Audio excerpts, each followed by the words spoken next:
Hello, good evening. This is Paul Cherry Trains at home at Bedstead Junction. Now we'll be looking at a newly acquired locomotive tonight, and we'll have a look and see what that is in just a few moments. Now I've had a look my eye on one of these for quite some considerable time, and it's taken a little while for me to get one, from that well-known auction website. Of course, it does have to coincide with me having to have the right amount of cash to buy one with, and all the stars were aligned, and here it is. Now what I'll be doing, I'll be showing this locomotive quite shortly, and we'll be making a departure from my usual Great Western onto the southern region of our railway system, and we'll be looking at very much some of the locomotives as well, which you may have seen on the Atlantic Coast Express and may have helped bring the locomotives to the branch line which this one locomotive actually served. Now please excuse me if I get a little bit tongue-tied and mess things up a little bit. I've been a little bit under the weather recently, and I just feel a bit tired at the moment, but I thought I'd better get on and do this video. We wanted to make this all day. I've been busy putting up Christmas decorations all over the weekend and everything else, and this is my first chance really to have a nice little sit down and actually make this video. Now it's December the 18th and it's about 8:30 in the evening. Okay, without any further ado, let's have a look and see what locomotive I've actually bought. Now you can see the railing ramp there ready to receive the locomotive. Now I've not actually taken this out of the box, and I took it out of the outer cardboard box, the bubble wrap and everything else. So we're down to the actual Hornby box now, and it's a Hornby R3333 BR Early Crest 442T Adams Radial 30584. Okay, so you can see that there clearly. DCC ready. Should be able to run on second radius track.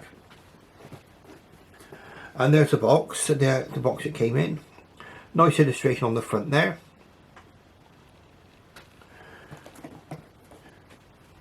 An aerial view from the top. Then on the back, it shows you the class of the locomotive. It's a 1P, 415 class. Brief history, and there's a diagram of the locomotive too. So I'd like to pause on that brief history and have a read.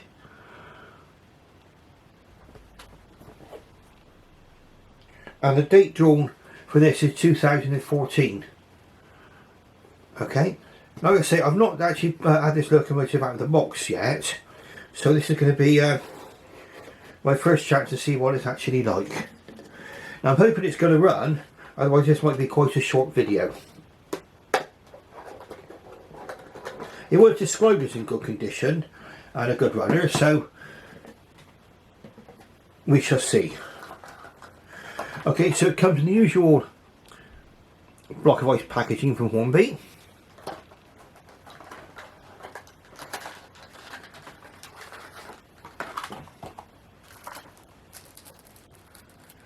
The detail pack just seems to have some brake rigging in.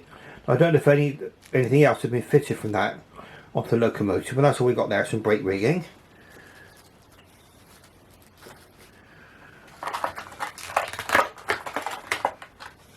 Ooh. Right, no bits have come off this locomotive, and it appears to be quite weighty. Now we'll be having a closer look on the Lazy Susan. Sorry, on the Lazy Susan, just lost my voice then. We're popping this straight onto the track, because as I say, I've not actually had a chance to run this locomotive yet, and we'll see how it performs initially. Then what we'll do is we'll have a talk about the model and why I chose this particular version. Right, so it feels okay on the track. Let's put that railing ramp to one side just for a moment, and we're going to try it out once I've actually cleared the decks a little. what I usually try to do, if I've got anything like a detail pack, any small parts, anything else like that, I like to put it all back in the box if I can, and that way I won't drop it on the floor or lose it. So that's that there. Okay, I've just done that. Now we'll have a look at the leaflet which comes with it from Hornby first. Oh, it's come with nice glossy instructions this time. So Adams Radial, steam locomotive, DCC ready or DCC fitted. I believe mine is DCC ready. Contains usual running hints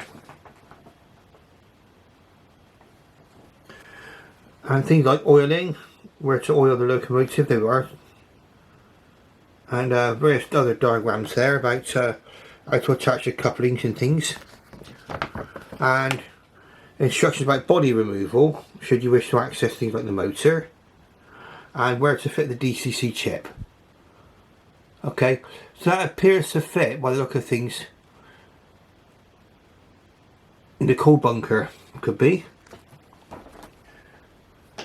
And then on the back there's instructions about brake rod fitting. Okay, so I can't wait to see if how this locomotive performs. So we'll get going in just a moment. The beautiful Adams Radial tank is in BR black, okay, with the early crest. So that will be the unicycling lion. And let's zoom in ever so slightly. A closer look. And we'll see if we can get this locomotive working. Sounds promising. When it moves forwards,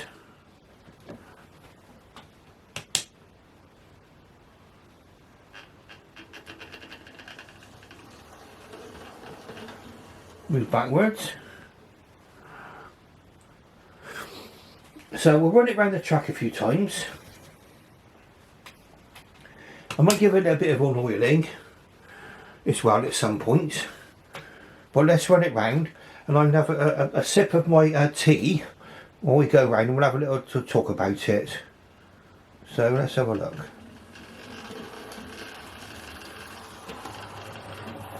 Right.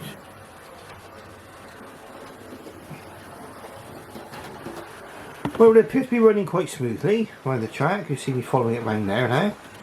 Coming up by the signal box. Taking all the points quite well. It's quite a heavy model, in my opinion. Felt quite substantial and well made. It's got things like the vacuum pipes already attached. And let's just have a little sip of my tea. And for those of you wondering about the mug,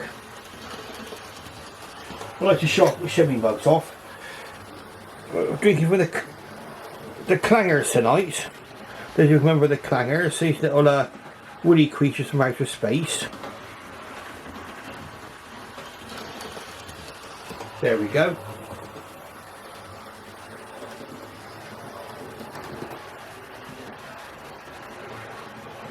Very, very nice. Okay, now what are my initial impressions of this locomotive? I would say very, very positive. It's the Hornby version. Now there's also a version from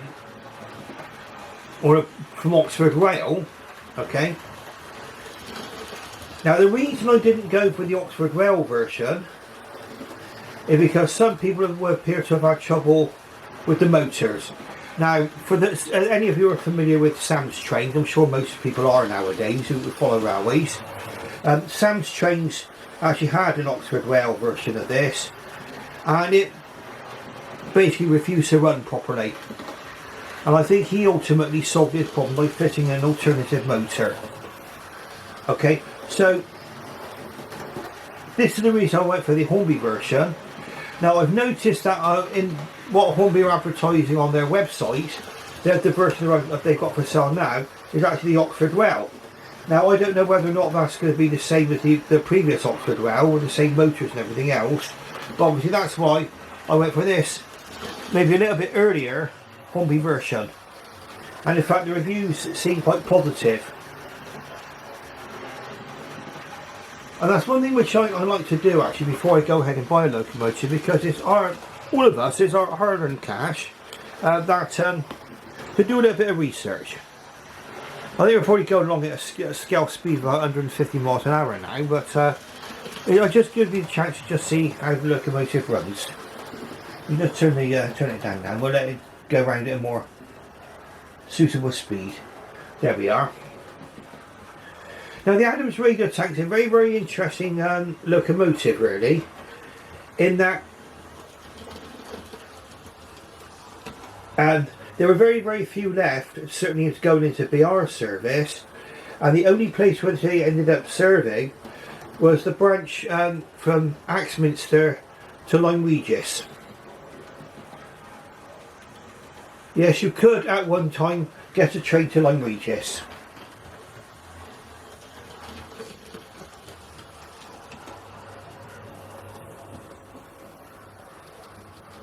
A very, very windy branch line apparently, and these locomotives were deemed to be very, very suitable for operations on the Lyme Regis branch.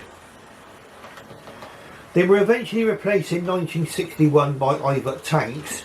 That was after the Western region of British Rail, I believe, took over, and then there were diesels briefly. But I believe that the actual Lyme Regis branch closed in 1965. It was all part of the Beeching cuts. It's a matter of fact,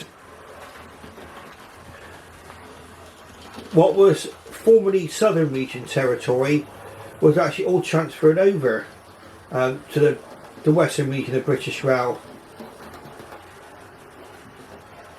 And then by 1970, most if not all of the branch lines were closed. I think probably the only branch line which remained open was the one which went from Exeter St David's to Barnstaple.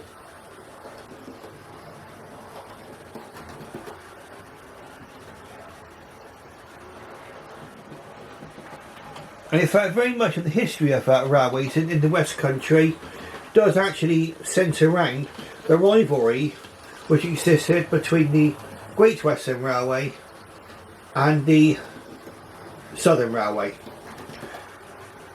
especially after 1923 when the grouping came into being.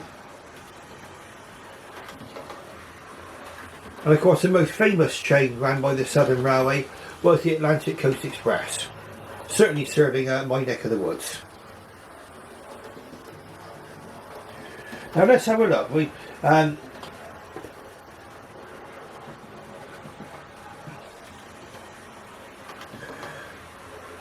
So it was in 1882 to support the ever-increasing London suburban traffic on the London and South Western Railway.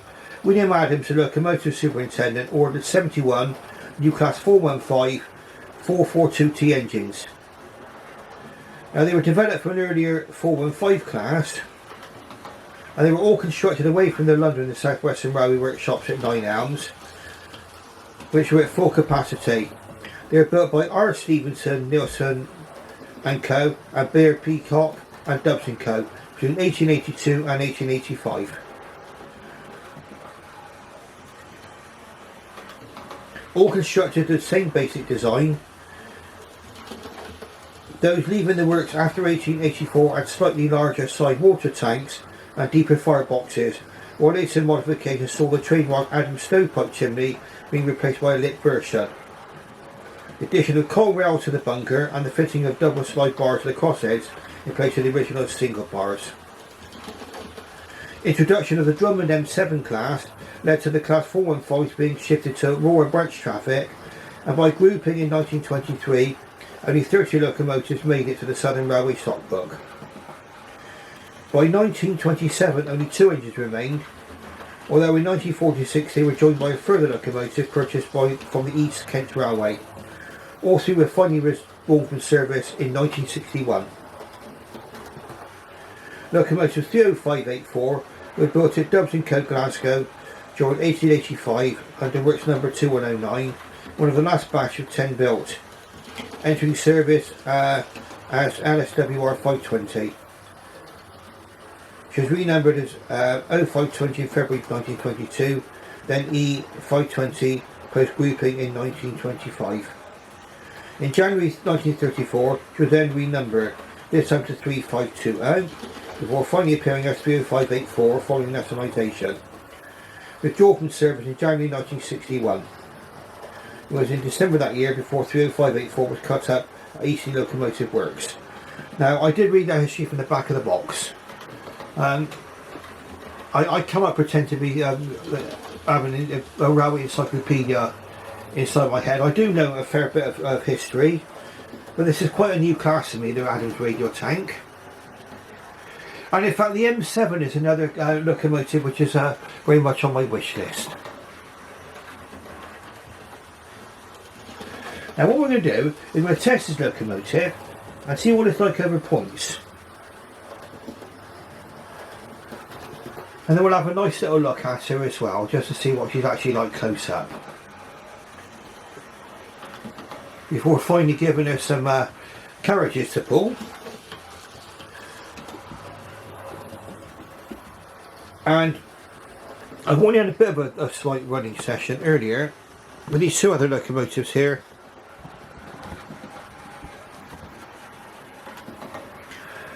In the distance, that's Bullied Light Pacific, West Country class, Blackmore Vale. And in the foreground is King Arthur class, King Uther. Now those models, both these models have got a history, all of their very, very own. This one took a lot for me to get up to standard to run on my railway. I spent a fair bit of money on that one, bit of mission creep actually on that one. But then let's get back to the Adams Radial. And just out of interest, Blackmore Vale, I believe, pulled the last Atlantic Coast Express. Okay, so let's move it around. My tripod is moving quite freely tonight. Right, so my usual junction test is usually quite an arduous one, in that we'll be looking at my junction over here, which involves a right hand followed by a left hand point. So just going to go around one more time. This locomotive should be running much more smoothly. It did start off a little bit buzzy to begin with. Right, let's have a look and just see now. Not so bad now. Good, quite right. Right, so we're going to have a quick change of points, and we'll see if this locomotive can actually negotiate my point work. And bearing in mind, this is not the best point work in the world. So if this can get over this point here, it's probably capable of going over almost anything. So let's have a little look. Won't run it too fast. We'll see if it stalls or stutters.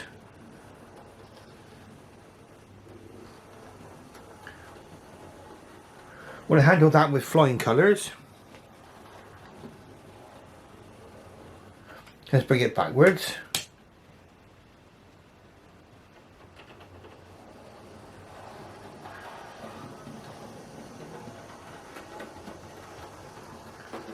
Rolled over there quite well.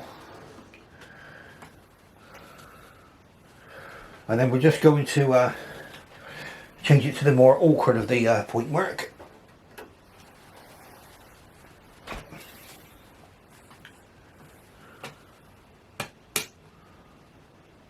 Let's see how it copes with this one.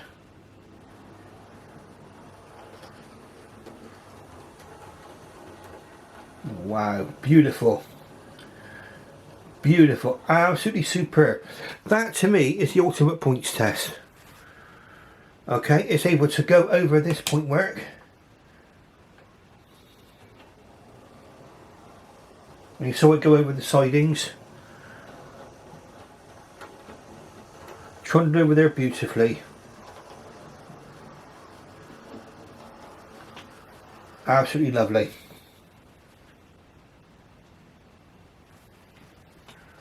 Right, so we know I can definitely confidently run this locomotive over probably every part of my layout.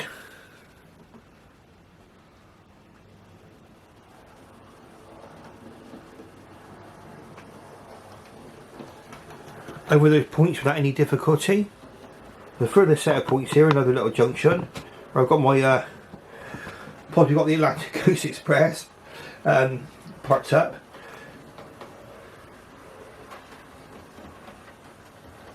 Absolutely superb. A little bit of slippage on the level crossing there. Now it could be down to the wheel configuration, or it might be just my track not being very even. Okay, bear in mind, like I say, my track isn't always the best laid. In fact, it's always laid it's put out for each running session. Let's take a look, shall we? Yeah, a bit of a hill there. Yeah, slight wheel slippage there. Level crossing.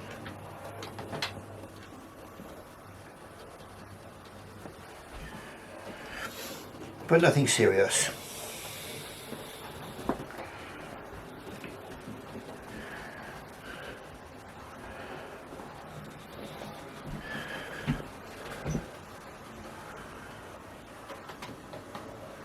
I should imagine this is more or less what a branch line speed would be.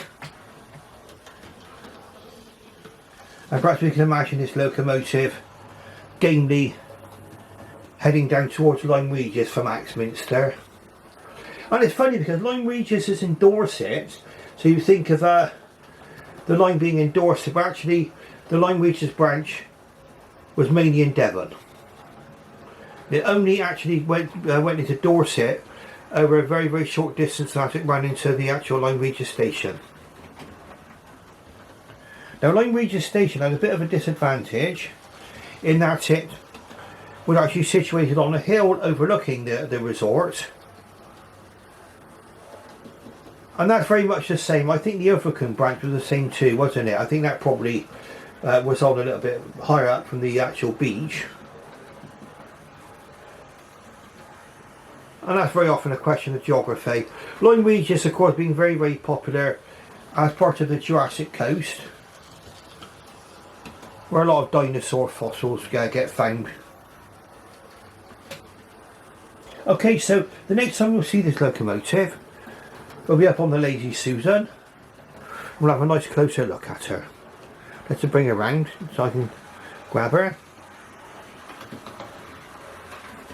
I think I'm going to go slightly faster. Yeah, its own impetus carries it over that little level crossing area. Okay, so perfect. Okie dokie. Right.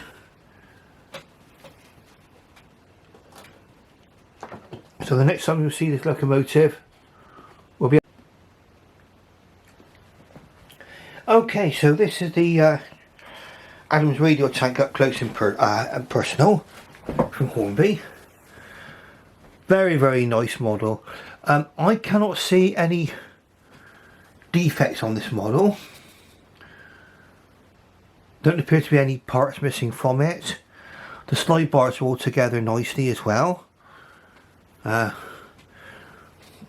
can see it's got the early Crest, BR early Crest on the side tank there. The number 30584. Nice red lining on the boiler, and then white lining on the tanks. So it does look quite attractive actually. I mean, BR black, I mean that probably isn't everybody's favourite colour, but in my opinion, a lot of my locomotives do look nice in that livery. And this one's no exception.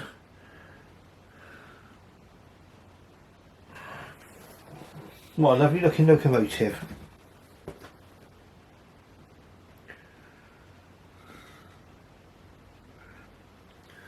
And it's a 4-4-2 configuration. So it's got 4 leading wheels, 4 driving wheels and 2 trailing wheels under the coal bunker. Let's just see if it's got sprung buffers. Those of you who are interested in whether or not it's got sprung buffers, it's a feature which some people may not find important, but to me, and I think a lot of other people would agree with me, it's a sign that they've gone the extra mile. So let's have a look. Sorry if my hand's getting in the way anywhere. Yes, it's got sprung buffers front and back.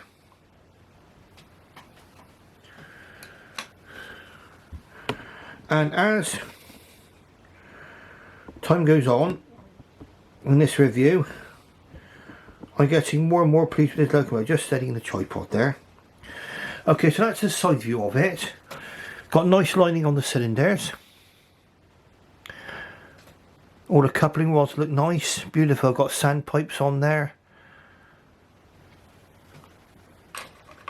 I guess we're looking at the whistle just here. All looks nicely done. Look at the front of the locomotive. We'll try and get focus on there now.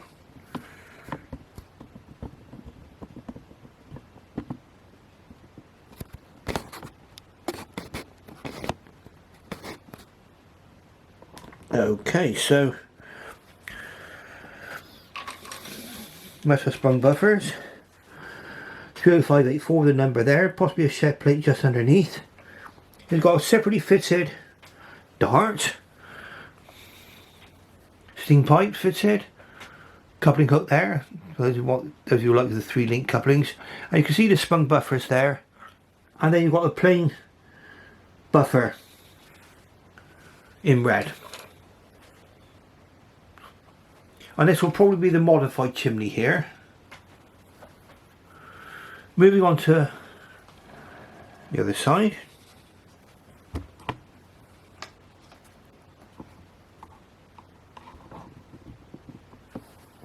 Okay, so why this is called a Lazy Susan? Well, it's more of it, in my view, it's because it's more of a labour-saving device. Okay, and I think it was named after the daughter of the inventor. Don't quote me on that. I've heard various reasons why it's called a Lazy Susan. Nice brass fittings here and here. Again, the lovely lining. Everything's all nicely put together on this locomotive. I can't really get inside the cab, but I assure you there is cab detail in there. Very, very enclosed cab. You can see paintwork inside the cab. So you've got some detail in there. And again, you've got the number there, 30584. Oh, and it does say just above. I just managed to get focus on that. That's quite well done. It tells you it's a 1p, which I believe is probably the least powerful of the locomotives. Like I say, these locomotives were kept for a very, very special purpose, and that was for running on the Line Regis branch.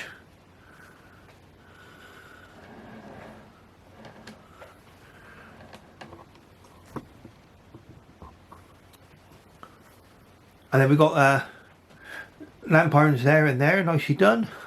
There and there, I believe. Again, buffers. And the hook.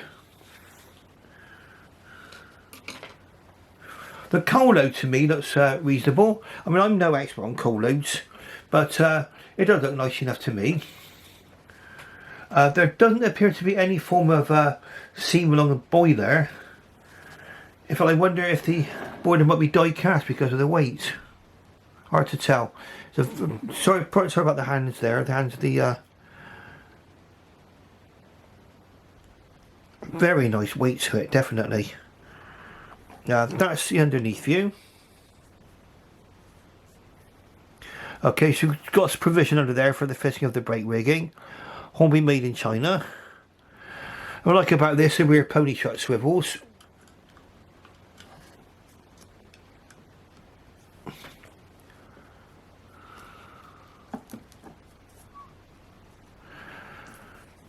And then I'll just tip up for a little bit of a top view.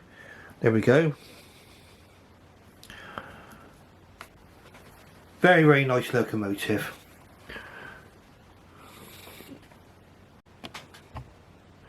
Okay, so for rolling stock, now I'm not sure what kind of rolling stock was actually used on the Line Regis branch. Anybody with any knowledge of it, please let me know. But what I've done, in keeping with it being BR, I've given it this is a BR Mark 1 coach is pulling. Okay, so as you can see, it's going very well around my layout.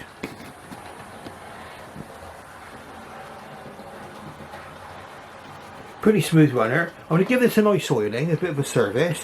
Don't run it too much. Now,